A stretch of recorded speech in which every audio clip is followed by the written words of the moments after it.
Eliot Graeme arrived in Nethermere Hollow just after dusk, his boots crunching across frost-laced gravel, the sky above him smeared in the same leaden grey that seemed to cling to everything here. The village was silent. Not merely quiet, silent. Even the crows in the dead trees had nothing to say. A single lantern flickered on the main road, hung from the crooked iron hook outside the hollow's only inn. Its flame was strange, reddish like it burned backwards, the shadows stretching toward the light instead of away from it. Eliot paused. He had read about places like this in his grandfather's journals. Small, untouched English villages where time moved differently, where rituals held longer than laws and where memory had teeth.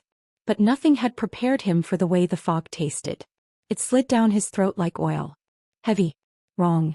The letter that summoned him here, marked only with the wax seal of a closed eye, had arrived 3 weeks after his grandfather's death.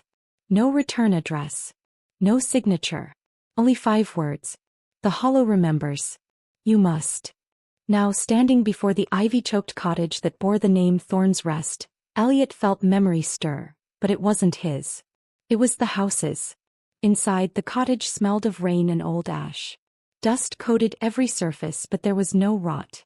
Only silence and the ticking of a single clock. A strange one. It had no hands. Only an ornate dial carved from bone, and a pendulum that swung too slowly as though measuring not hours but something deeper. Eliot wandered through the narrow rooms.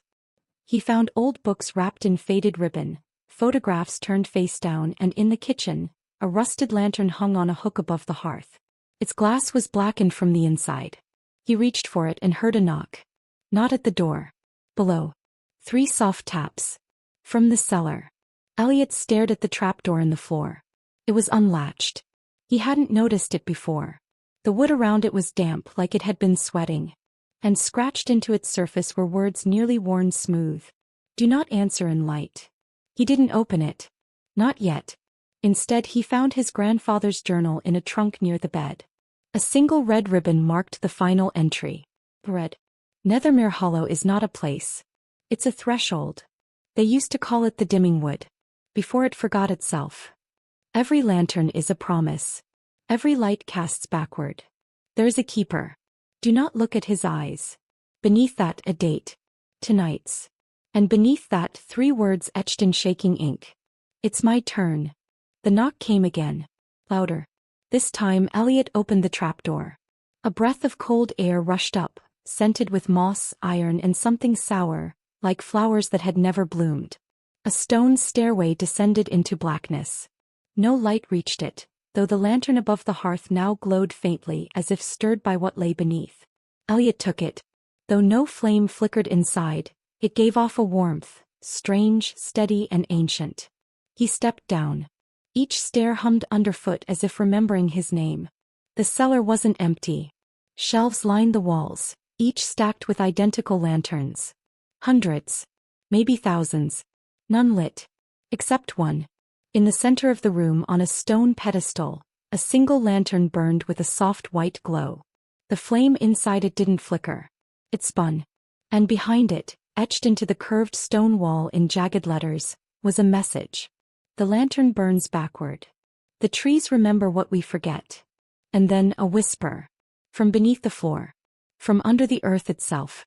One more light and the hollow opens. Eliot stumbled back. The lantern in his hand flared, briefly showing the faint imprint of a face in the stone behind the pedestal. A face with no eyes. That night, Eliot dreamt of trees. But not like any he'd seen before. They were tall and thin with bark like scarred flesh and leaves that shimmered as if made from ash.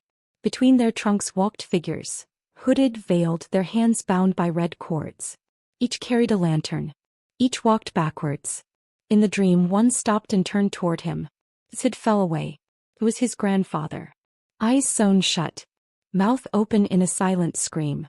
Eliot awoke gasping, heart pounding, the lantern still in his hand. Its glass was now clear. And outside, through the fogged window, he saw a shape in the mist. A man. Standing still. Holding a lantern that gave off no light. He wore no shoes.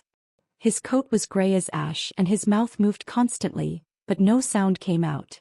The villagers called him the Lantern Keeper. And this night, for the first time in 30 years, He was looking directly at Eliot's window. By morning the fog had thickened, pressed against the windows like something watching, not simply drifting. Eliot stood at the kitchen table, the strange lantern still in his hand. Its flame, or whatever lived inside it, had stopped spinning. But the warmth remained. Faint. Intentional. Like breath. He opened the front door and stepped outside. The cottage looked smaller from the outside now, as if shrinking from the woods beyond the village edge. Not a single villager was in sight, though he'd seen a few the day before. Elderly women with downcast eyes, a child muttering nursery rhymes backwards, a man in a chair who hadn't blinked once. Now, nothing. Only the fog. And the lantern keeper. He stood at the end of the path, silent and still. The lantern he carried gave no light. But it drank the light around it, pulling in the gray morning until the world near him looked darker than night. His eyes were wrapped in cloth. Still Eliot felt them on him. Eliot approached slowly. "You were at my window last night," he said. The keeper said nothing. His mouth moved without sound, his lips shaping words that never reached the air. Then he held out the lantern. Eliot hesitated. "You want me to take it?" The keeper shook his head once. Then pointed toward the forest beyond the village. Or what remained of it. The hollow. A place the journal had mentioned only once. Where the trees lie and truth grows sideways. But the keeper's mouth kept moving. And finally, Eliot understood. It wasn't silence. It was distance. The keeper wasn't mouthing words now. He was mouthing words from the future. A delay. A fracture. Reality here didn't flow like it used to. That night, Eliot returned to the cellar. He brought the lantern again. Its glow pulsed as he descended. The room below had changed. The pedestal was gone. In its place, a well newly opened. Its bricks were red with moss. Cold air poured from it in measured breaths. Hanging from a hook above it was another lantern. This one broken, its glass cracked and its flame long extinguished. But something inside it still moved. Fully. Like an eyelid half awake. He knelt beside the well. Whispered into it. "What do you want from me?" And from the deep. "We want your name." He staggered back, heart racing. The whisper was not his grandfather's. It was his own voice. Speaking from the bottom of the well. Later he wandered the village. Somehow he knew where to go. Every corner turned without thought, every step directed not by memory, but something older. Instinct passed down like blood. He arrived at the old altar. A crumbling stone circle hidden behind the chapel ruins. 4 pillars stood around it, each bound with lanterns wrapped in vines. A 5th pillar, broken. At its base a brass plate read, "The light knows its bearer." And beneath that 5 names, for carved deep, the 5th only half scratched in. Graeme. The large. Big. Wren. He stepped back. He was next. The villagers began to appear again that night. Not as people, but as reflections. In puddles. In cracked glass. In the lantern's flame. And all of them wore his face. The lantern keeper came to his door. Eliot opened it before the knock. This time the keeper spoke. His voice sounded like it came from behind a door underwater. "The hollow doesn't take what's offered. Only what's forgotten." "I don't understand," Eliot whispered. "You were born in the hollow," the keeper said. "Left here. Named elsewhere. But the trees kept your real name. What is it?" The keeper only raised his lantern. And from it, instead of flame, spilled a memory. Not Eliot's, but the forest's. He saw trees with roots like hands pulling down graves. Saw 5 lanterns raised by blindfolded men. Saw his grandfather, younger, burying something beneath the altar. Not someone, but a word wrapped in red cloth. A name. A true one. Then fire. Screams. And silence. Eliot collapsed. He awoke on the cellar floor, clutching the broken lantern from the well. The flame inside it now burned a dark blue. And whispered one phrase. 3 lights awaken the hollow. One already burns. He looked at his hand. His palm bore a mark now. A sigil. Not a wound but a seal. Lantern-shaped.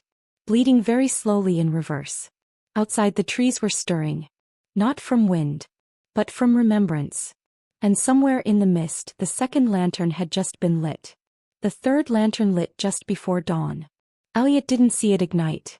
He felt it, deep in his sternum, a cold pulse like a reverse heartbeat. It pulled the air from the room, made the shadows crawl up the walls like black veins. He found it hanging from the gatepost of the chapel ruins, glowing blue-white and hissing faintly as if whispering secrets to the fog. Its glass bore 5 fingerprints. None of them his. But the flame inside shifted when he came near, and he understood. It knew him. Not as Eliot Graeme. Not as a man. But as the final offering. The villagers had not returned in the flesh. But their voices were everywhere. Some murmured through keyholes. Some breathed from beneath floorboards. One wept continuously in the drain under the well. They called him by names he didn't recognize. Elian. Grail. Ember's Ash. And one name that made his blood freeze. Thorn. The name of the house. Thorn's Rest. But also, a warning. Because rest in the hollow meant something else. It meant sealed. And now that seal had begun to break. The journal, the one his grandfather left, had grown heavier. Its pages swollen, its ink bled into glyphs that shimmered when tilted. But tucked between 2 ruined entries, Eliot found a folded map. It was crudely drawn. Just a circle with 5 marked points and a spiral at the center. Beside it, the hollow isn't a forest. It's a clock. And midnight is memory. And beneath that, something scrawled in the margin. The 4th light undoes the circle. Eliot returned to the cellar. The well was gone. In its place, a door. Made from woven branches. Bound in iron bands.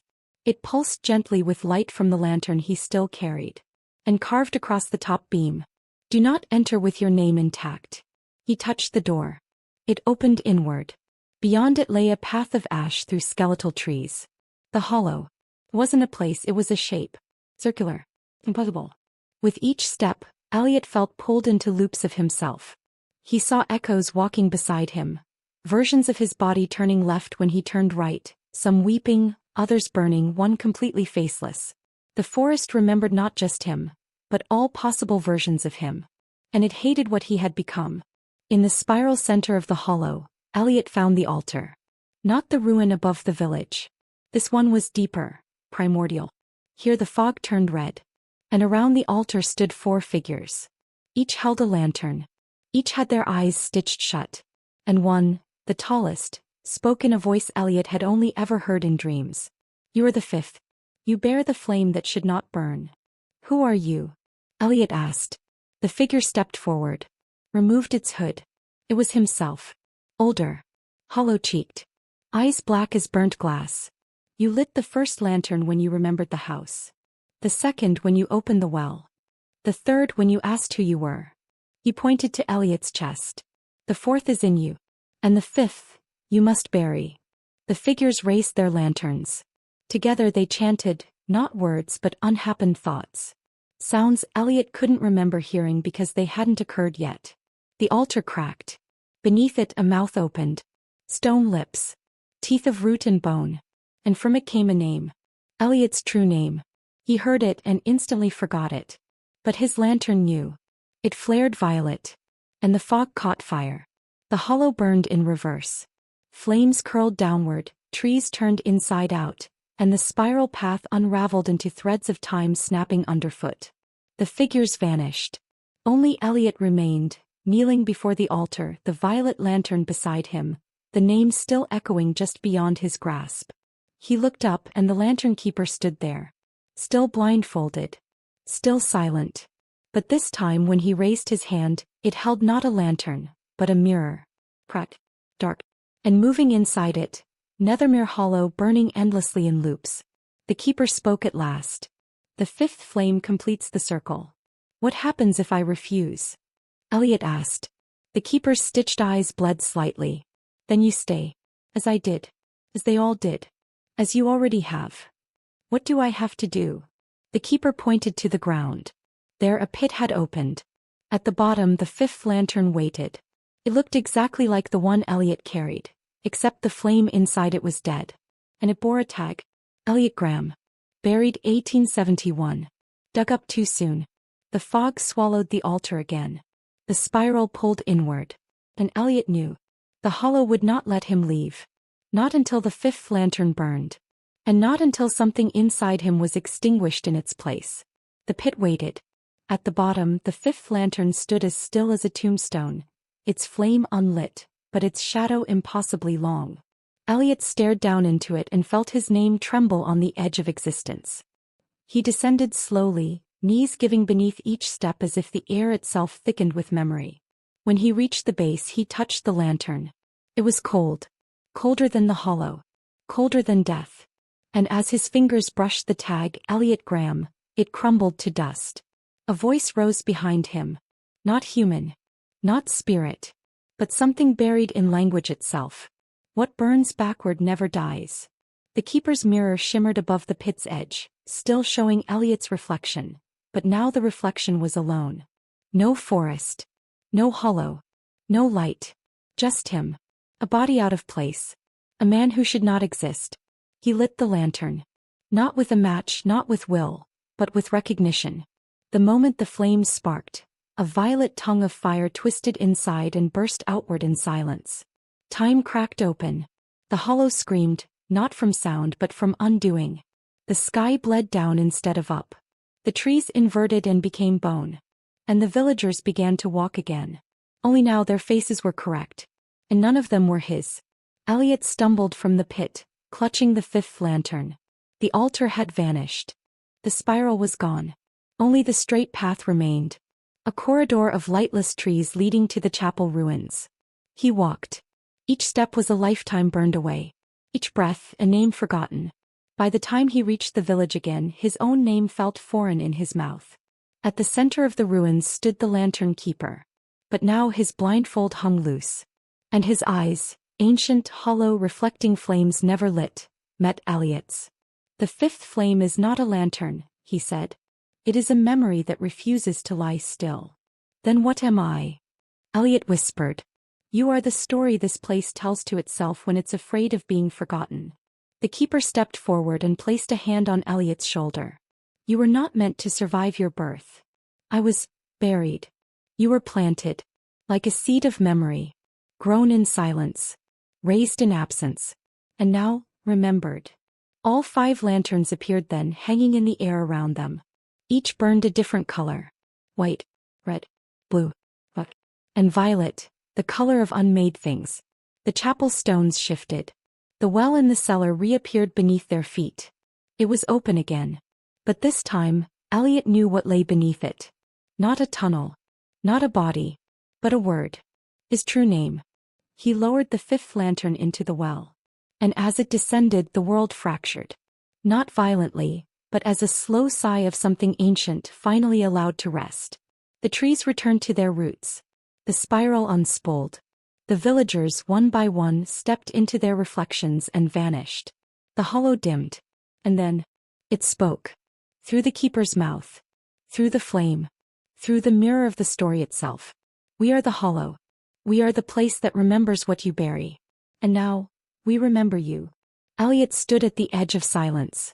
And chose. He spoke the name buried beneath the well. Not aloud, but into the flame. And the hollow, satisfied at last, answered with light. Real light. Morning light.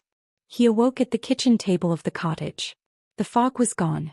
So was the lantern. So was the keeper. The village remained, but changed. Brighter. Still weathered by age, but no longer rotted by fear. People walked the streets now. Real people. Living. And none of them looked twice at him. In the chapel ruins, the altar had been replaced with a garden. 5 lanterns, rusted and empty, sat buried beneath white lilies. And on a new plaque.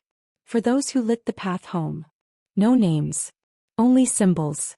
And Eliot recognized his among them. A spiral within a flame. He walked to the forest edge one final time. Listen. No breath. No steps. No memory waiting to strike. Only silence. And peace. But as he turned to leave, something shimmered in the underbrush. A 6th lantern. Unlit. With no name. Just a tag that read. For the one who reads.